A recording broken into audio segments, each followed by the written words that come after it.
It came to my attention probably about a year or so ago that we don't know what good is, or bad for that matter.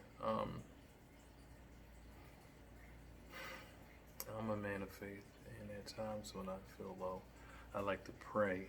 And the most interesting thing about prayer is that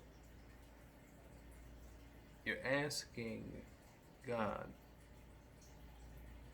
for something of some kind, but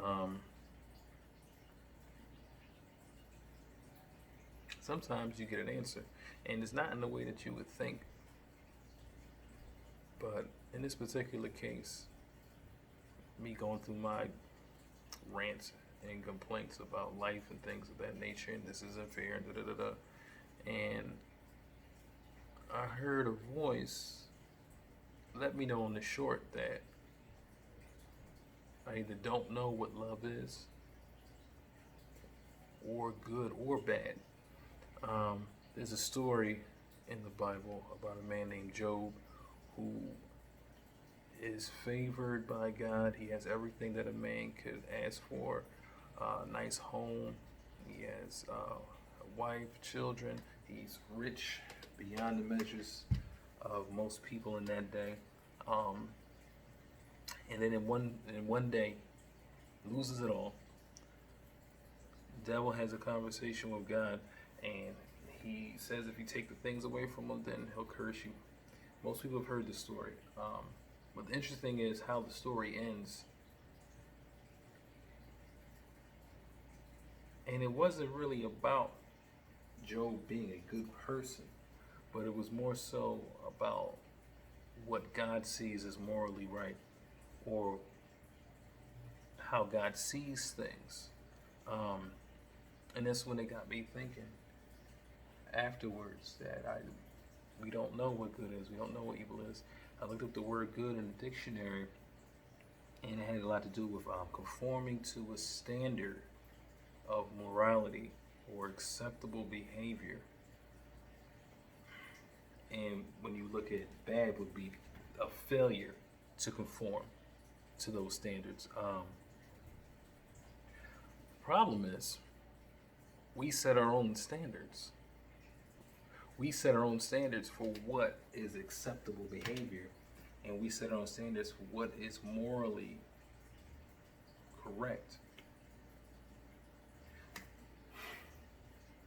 One thing I like about words is that they have definitions, and what a word means defines the word itself, and it becomes that.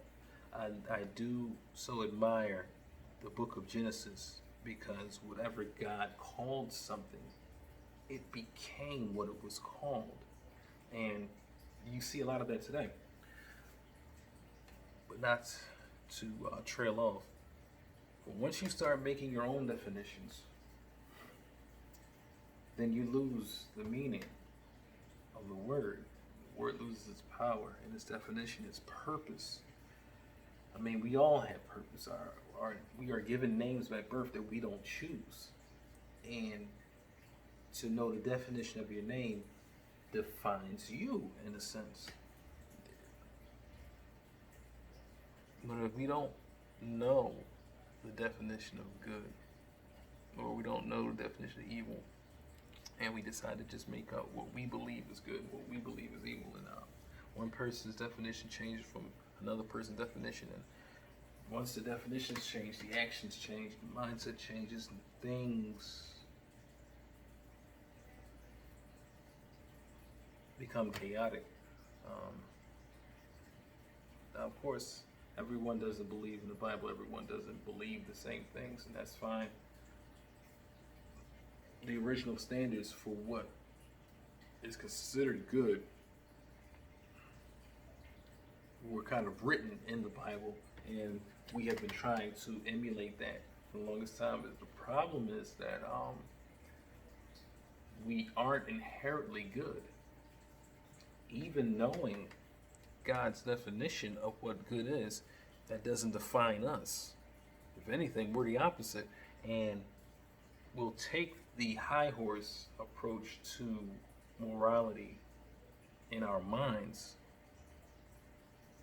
but in our actions and deeds, and in the eyes of other people, we're anything but. Uh, or on the other side of that, if the other person has a view of what they think is good and they label you that based on their own prejudices, we don't know what good is.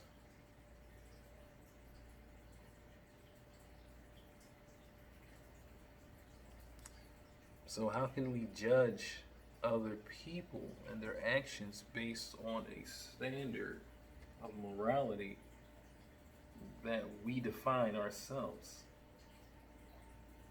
So, one thing that I've learned that human beings are capable of egregious atrocities throughout history and present day, and it's never changed.